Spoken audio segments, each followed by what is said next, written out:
Dr. Yael Ziegler is a master Tanakh teacher. She wrote the Magi commentary on Sefer Ruth, and tonight she's going to share her insights on Ruth and Boaz. Is this a biblical love story? Take it away, Yael. Okay, thank you, Naomi. But before we see your share screen, can we just see you for a second? Oh, you don't see me? Yeah, I should be in the corner of your, okay. Well, you don't see? Get you up there. Okay. It's an honor to speak in memory of your mother, Yedida. And it's a great privilege to speak for the Eaton Centre, which does so much and so many important things. I'm also so happy to partner with my dear friend, Devorah. And, you know, I love to cook. I especially love to cook milchit. So I especially love to cook for Shavuot. So this is going to be fun to see what Devorah has in mind for us. Unfortunately, we are going to be also dedicating the shiur to the refuah shlema of Devorah's mother, Gila Esther Bat Chaya Penina, who's in the hospital. So we're just going to, you know, hope that this shiur and evening will also be towards her refuah shlema. And now I'm going to turn to our story, to the story of Ruth. I think my experience has been that people really, really love Megillah Ruth. It's just, they love it. It's a great book. It's a book that makes people feel good. And of course, part of that is because of the story of the relationship between Boaz and Ruth. And we all love a good love story, right? The Tanakh has a few of those, not that many, but I would mention Yaakov and Rachel as, you know, one of the primary love stories in Tanakh. Of course, Shirim, which has, you know, this very well developed love story, which is understood in different ways by Chazal. But the question that I want to ask tonight is, you know, is the story of Boaz and Ruth a love story? And many, many scholars answer yes, right? And many would like to include this story in the category of biblical love stories. And of course, is a book that has this rather pastoral, sweet setting, right? You have this sense of, like, you know, wheat fields swaying in the wind. There is a meeting by a well, right? Even though the word be'er does not appear in Megillah Ruth, but we do have Boaz saying to Ruth that if she gets thirsty, v'shatit me'asher yishavun ha'ne'arim, you can drink from that which the boys have drawn. And so there is a well there in the field, and we know that couples tend to meet next to wells.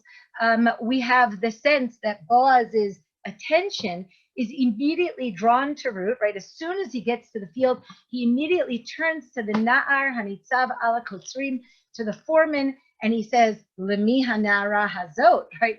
Who is this girl? Which suggests that he is, you know, she's drawn his attention in some way or another. And of course, what follows is Boaz's supreme kindness and generosity, which may or may not suggest interest, right? Of course, their eventual meeting on the threshing floor at night is a very charged meeting, the one that we have in Perek Gimel, and it does conclude with Boaz's promise that he will ensure Ruth's marriage immediately, the very next day. And this is, of course, what happens. Without a pause, Boaz takes care of things the very next day, and the story seems to proceed rather smoothly, a few small bumps in the middle, but very sweetly, and it concludes in marriage.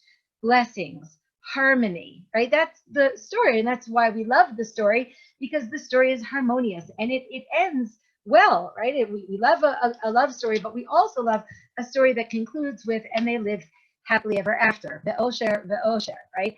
But is this really a love story? Now, I'm going to argue that it's not, right? And that's against many of the scholars who argue that it is, not because I don't appreciate or desire a good biblical love story, but because I think that the marriage of Boaz and Ruth has a much more important objective. And I think that if we regard this story as a love story, we're going to miss the most important objectives of the book. We're going to miss the purpose of the book. We're going to miss the message of the book. And I think we'll really only see it if we first pay attention to what this story is really about, And it's not a love story. Which, doesn't mean that Boaz and Ruth don't wind up loving each other. That's not part of the story. I assume that happens, but that's not part of the story. So let's begin with the facts. The word love appears once in the book of Ruth, right? All the way at the end to describe Ruth's love for Naomi, right? So look here in source number 1, in Ruth Perek Daled, right? When the women are blessing Ruth at the end of the book, and they say, ki chalatech, for your daughter-in-law, asher ahavatech yiladatu, your daughter-in-law that loves you, she has given birth to him. Asher hi tovalach mishiv'a banim. She is better for you than 7 sons, which in fact she is, right? But the plot of the Megillah revolves around Ruth's love for Naomi, right? Her devotion to Naomi, her willingness to sacrifice everything for Naomi, including her future, her family, her own well-being, and her endeavor to provide Naomi with continuity, with food. That's what the story is about. And so it doesn't particularly surprise me that the only time that we have the word ahav in the book is about Ruth's love for Naomi, because that is really a centrally featured part of the book. As far as relationships go, it's the relationship between Ruth and Naomi that moves the book forward. And of course, the relationship between Boaz and Ruth seems to be about providing continuity for Naomi. Now, I'll say a couple other things that I think indicate that, in fact, this is not a love story. First of all, let's note that neither Ruth nor Boaz are described in terms of their physical description, right? We don't know whether Boaz is handsome. We don't know whether or not Ruth is beautiful, right? This is not part of the story. That is, of course, part of many of the other stories, love stories in Tanakh, certainly part of the Yaakov and Rachel story. We won't get into that right now, but we have no idea what Ruth looks like. Of course, the Chazal talk about her being one of the most beautiful women, and we don't know that from the text itself. But more significantly, it doesn't appear that Boaz at any point loves Ruth or even particularly desires to marry her. Now, I'll say a couple of things. First of all, I think it's interesting that Boaz repeatedly refers to Ruth as biti, my daughter, right? A word that is very affectionate in a paternal way, but certainly not one that suggests desire, right? This is, even true that he refers to her as BT at that moment of, that sort of charged moment on the threshing floor in the middle of the night, that moment of heightened expectations when Boaz encounters Ruth lying rather suggestively at his feet.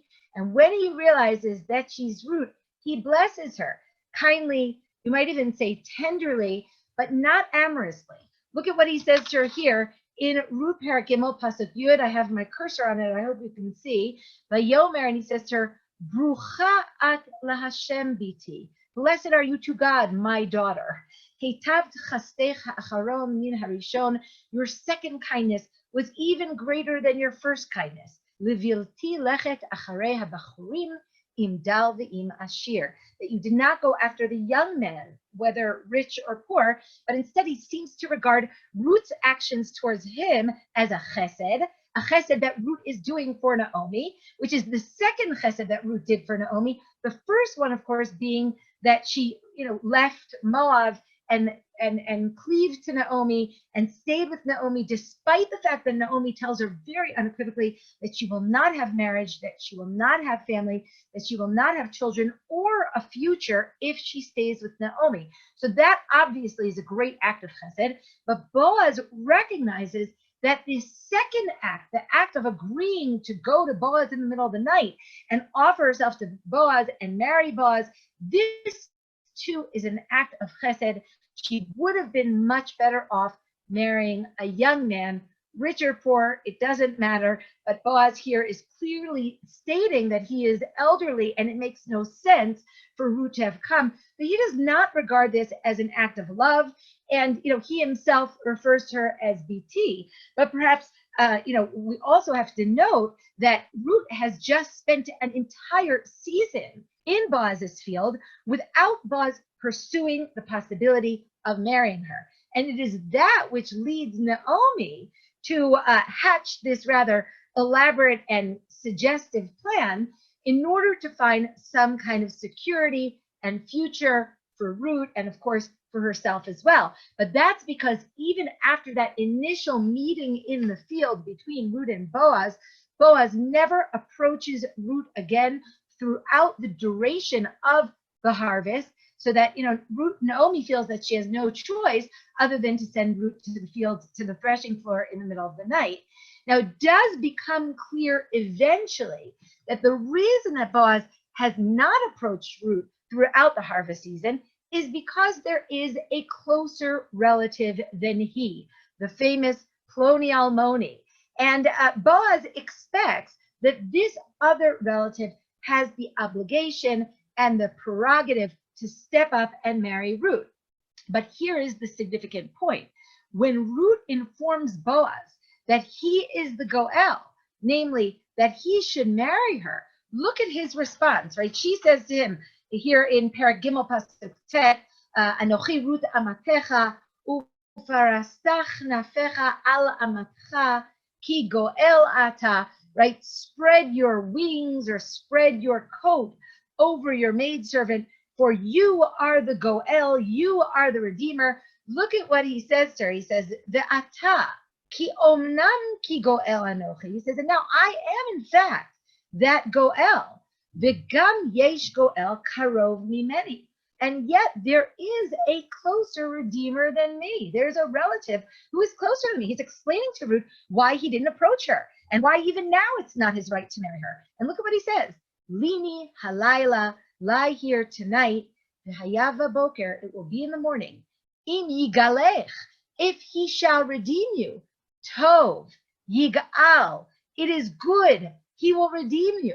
V'im lo yachpotz l'goalech, but if he doesn't wish to redeem you, ugalti chanochi, I will redeem you. Chai Hashem, I swear by God. Shichvi ad haboker, lie here tonight. Either he will redeem you or I will redeem you. By tomorrow, this story will reach some sort of resolution. Of course, that is what happens.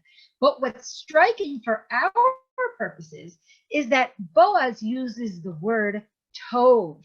Boaz seems fine with the notion that someone else will marry Ruth. This does not seem to be the speech of a love-struck man, right? He doesn't say, well, it's really not my right. I'm going to let him do it, but I'd really rather be the one to do it.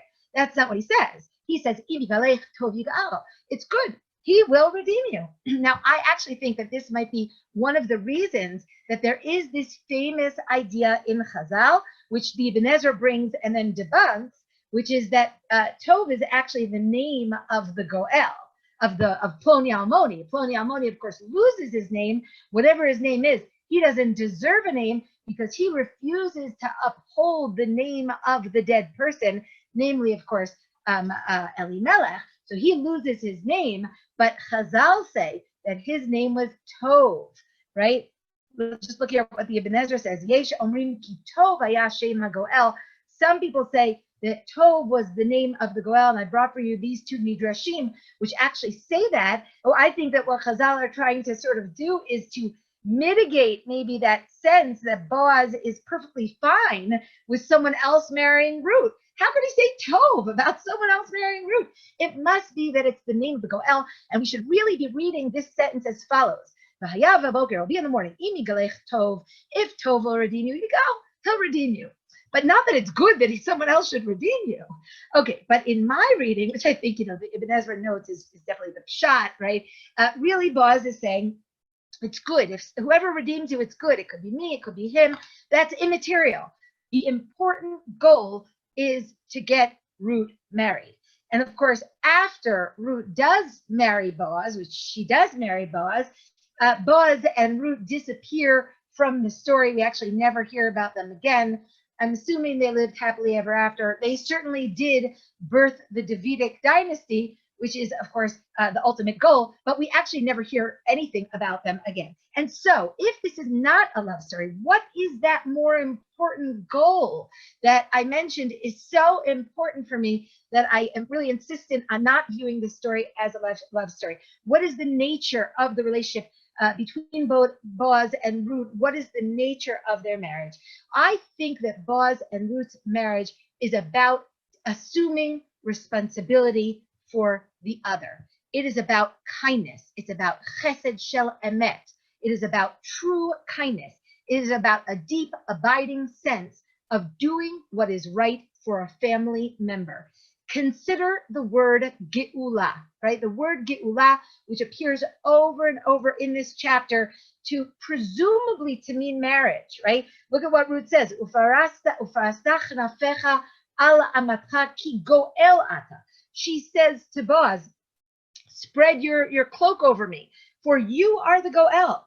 What does this mean, that he is the goel, right? It seems to mean he is the one who has the responsibility to marry Ruth. But the word goel in Tanakh never appears with the meaning of marriage, right? So what is it doing here in this Megillah with this particular meaning? And of course, we are so accustomed to associating the word goel, the idea of geula, with national redemption that God does for his people. That is the primary meaning of the word geula among the Nevi'im, especially Yeshayahu, right? But that is actually not the primary meaning of the word geula in the Torah. In the Torah, the word geula almost always is used about a person assuming responsibility for their kinsman, for their fellow family member. Whether we are talking about what we read in last week's Parsha, a week and a half ago, in Vayikra Perek Kafei, Geulat Karka, redeeming the land of your kinsman, or redeeming your kinsman from slavery, or Goel Hadam, the one who takes revenge for the blood spilling of his kinsman, right? The word Geulah in the Torah is about Bein Adam L'Chavero. It is about assuming responsibility for your relative. Really only twice in Tanakh, to the best of my knowledge, this word is used in the conventional sense, or the sense that I should say that we're most used to, in which God redeems the people. Both of these cases are in the context of Yetziat Mitzrayim. One is in the Shonot of Geulah, where we have V'ga'alti etchem in Shmot Perek Vav, and the other is in Shirat Hayam, Am Zu Ga'alta. But most of the places in Tanakh where we have the word Geulah, it is about helping a family member in need, and it's used in all sorts of different contexts. And I think that it's used uniquely here in Megillat Ruth, but within a similar context as the way that it appears in the Torah. The story here is about helping your family. It is about making sure that you assume responsibility for your family's well-being. In this particular case, it means marrying Ruth. Now, what's important, I think, to understand is that during this time period, we have a huge problem in Am Yisrael. We have a huge problem in the nation, particularly when it comes to assuming responsibility for the other. We have a problem of national unity. We have a problem of loyalty. We have a problem of commitment. We lost the family feeling. And therefore, it doesn't surprise me that in the book of Shoftim, which is a period in which, as I said, social relationships and the nation has begun to unravel, social relationships unravel, and therefore the nation is no longer acting as a unified entity. Throughout the period, or throughout the book of Judges, all 21 chapters, we have the word Geulah exactly 0 times. It never appears. Geulah is entirely absent from Sefer Shoftim. I think that also in Megillat Ruth, we have a sense that the idea of Geulah has been lost. Elimelech and Machlon and Chilion leave the people during the period of the Ra'av. They do not take responsibility for the other. Look at what this Gemara in Bava Batra says when they are explaining the different names of the different figures in the Megillah. So they suggest that Machlon and Chilion are referred to in a pasuk in Divrei Yamim Aleph Perek Daled as Saraf and Yoash. And they ask the question, if their names are Machlon and Chilion, why are they called Saraf and Yoash? So look at what it says here. He is called Yoash shenityashu min hageula. They despaired of geula. This is the period of the judges. This is the period of Megillat Ruth. They have no more hope in national redemption because there are no proper social interactions. People aren't taking responsibility for each other. In a situation in which people aren't taking responsibility for each other, the nation falls apart, and God no longer wants to take responsibility for the nation. And so Ploni Almoni's actions of saying, Lo uchal ligoli pen ashrit et nachalati ge'al lecha ata et geulati ki lo uchal ligol. He goes into this state of panic when they tell him, you have to marry Ruth. He says, oh, no, I couldn't possibly do that. Well, that is very much in keeping with what is going on during the period of the judges. But Boaz is different. Boaz readily and promptly marries Ruth. Boaz's actions role model for the people how to assume responsibility for their brethren, for their family members, how to establish a society which is founded on seeing the other, which is founded on recognizing your responsibility to your family members, to your community, to your nation. And that's the same thing that he says about Ruth. Ruth's devotion to Naomi is what leads her to marry Boaz. Boaz's devotion to the act of social responsibility, to the act of geula, is what causes him to marry Ruth. This is the message of this marriage. And it's this act which restores society during this period of the judges, which is such a problematic period. Boaz moves us towards a better period, a period of melucha, of kingship, in which the nation comes together and rebuilds a society on commitment, loyalty, assumption of responsibility, being able to see the other. It is a remarkable fact that even though in Megillat Ruth, in the first 2 chapters of the book, until Perek Bet, Pasuk Kaf, the word Geula didn't appear once. Starting from Perek Bet, Pasuk Kaf, when Naomi recognizes that Boaz might be a potential Goel, Karov lanu ha'ish, mi goalenuhu, the word Goel appears in the next 2 chapters of Megillat Ruth 22 times. You heard me, 22 times. That is an incredible amount of times in 2 chapters. So altogether in Megillat Ruth, the word Geula appears 23 times. That means that we have moved this book and society at this time to the ability to do Geula, all of which leads to a simple conclusion. The book of Ruth is a heroic story of people of good character, of people of virtue. It is not a love story, in my opinion, but it is a story that sets in motion the future of the Jewish nation, that enables families to once again take responsibility for each other, and also the nation to come together under the auspices of the Davidic dynasty, which is what Boaz and Ruth produce, in a way that restores geula, social responsibility among the people. And I want to conclude by making one additional point that this marriage brings about. And it's not only geula between members of a family, and it's not only geula on a national plane, in other words, creating a society which is founded in geula, but the marriage between Ruth and Boaz also brings about Mashiach.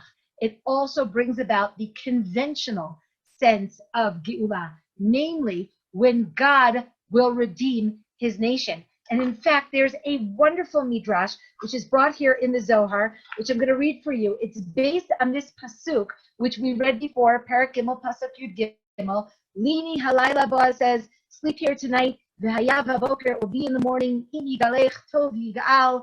If he will redeem you, it's good. Im lo yachpotz l'golech, but if he doesn't desire to redeem you, ugaltich anochi chai Hashem shichvi ad haboker. Well, the Zohar says this, in fact, is not simply Boaz speaking to Ruth.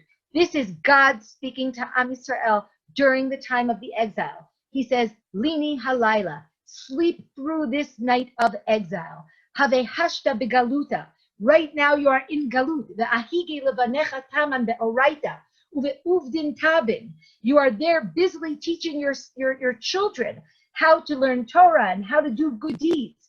Ve'im yisadhon alecha ovdin tavin lenifrak lach yifroch. If your good deeds testify to you that you should be redeemed, you'll be redeemed. Ve'im lav. But if you don't have good deeds, ugyaltich anochim. Chai Hashem, I still will redeem you, swears God. Just wait for the morning, right?